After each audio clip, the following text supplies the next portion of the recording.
It's Brian and Pam.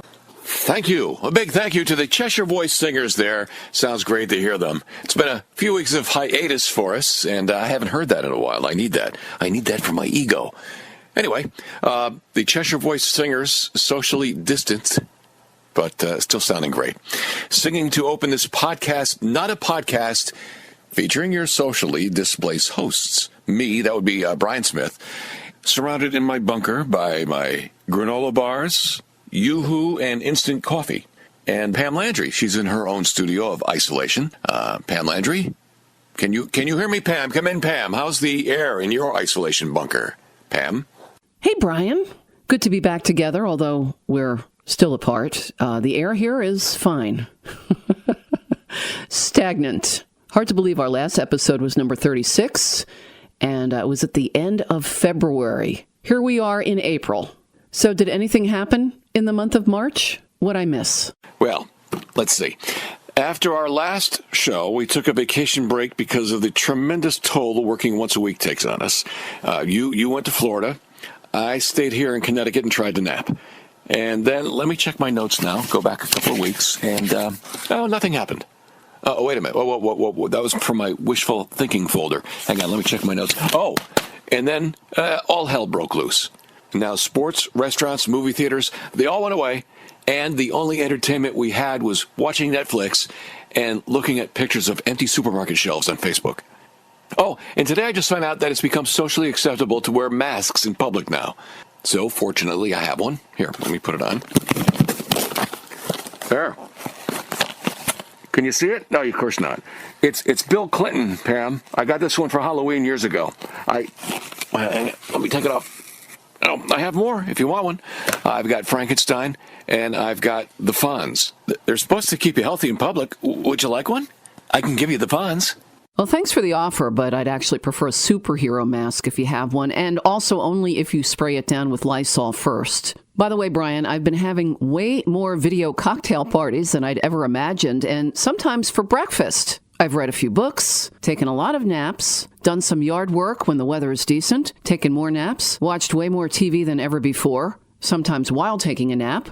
And also I'm finding now, watching a TV show or a movie or whatever, I'm finding myself feeling envious of people who are at parties or concerts or even at work while not being 6 feet apart.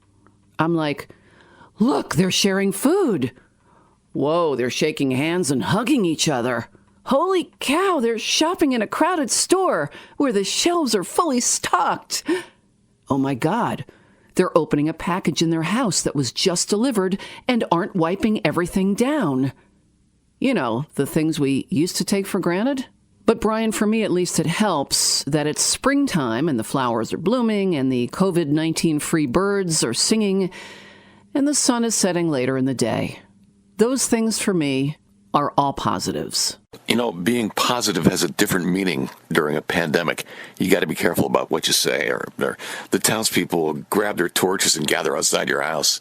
Anyway, I know exactly what you mean when you say you watch TV and see people doing things like people used to do in the good old days. And by good old days, I mean February.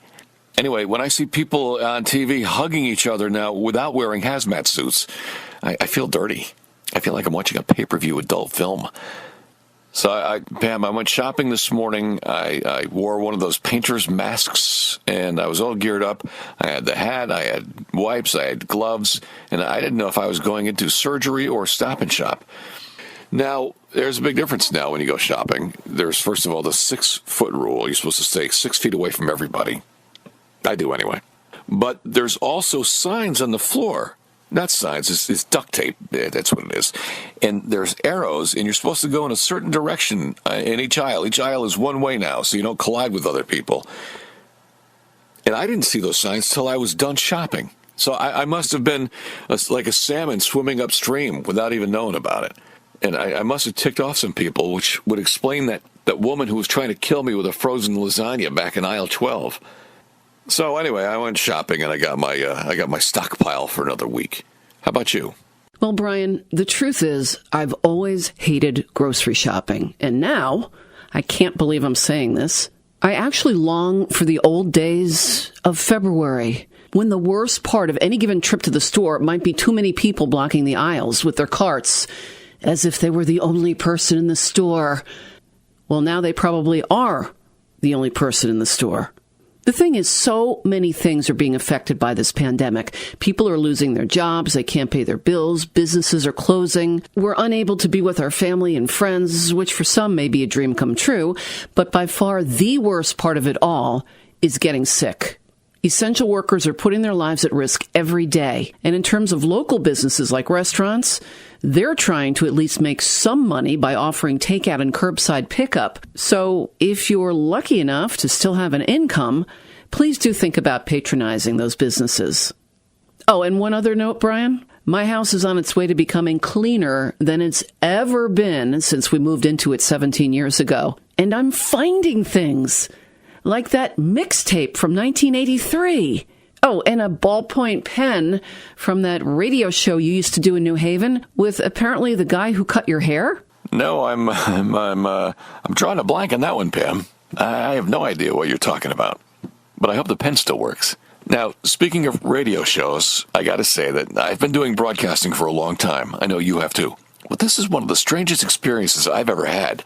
Behind a microphone alone, in which is pretty much home sweet bunker. Although I have to say, for a quarantine, things are kind of lax. I mean, here we are in a lockdown, but I can still go out to the store and buy my essential rations. I can buy all the Yoo-hoo and Funny Bones I can carry home. And we can all still go out and take walks and breathe the outside air, as long as somebody else hasn't walked through that outside air and exhaled, which would then, of course, set off my panic alarm app on my iPhone. Now, the secret is we should all just stay home as much as possible. Stay home. If you get stressed out, imagine you're on a long vacation, away from friends, away from sporting events, and away from your paycheck. And pretend all those filthy people outside, all those people have cooties, and there's no shots. You don't want to be one of them. Stay inside. Don't catch cooties. Now, while I was on my outside walk this morning, Pam Landry, a human was walking towards me. And as he got closer, he put a face mask over his face till I passed by. And I thought then, well, that was a responsible thing to do. But then I thought, am I wasting money on soap and deodorant while all this is going on? Now, you're absolutely correct. We have to think about supporting our local businesses. If you have a favorite local store that sells clothing or some kind of goods that you like, call them, see if they'll ship it to you. I'm sure they would. And support your local restaurants, especially those that donate gift certificates and food to your local charity fundraisers. And the one thing we all have to remember is we will get through this. Just like that wise old sage New York Governor Andrew Cuomo says every day, this is going to be a long day, but let's get through it and get to the other side. And then he stands up and says, now let's get to work. Get to work. Work. Oh, yeah, I remember work. Oh, sorry, I drifted off there to a land long ago and far away, also known as last month. So, Brian, let's do this again soon. And please, if you're listening to this podcast, really not a podcast now because we're in quarantine, please drop us a note at icecreamsodact@gmail.com. It's safe, it's sanitary, and, well, also because we're lonely. Let us know how you're doing. Share your quarantine stories with us. And please make sure to subscribe to this YouTube channel.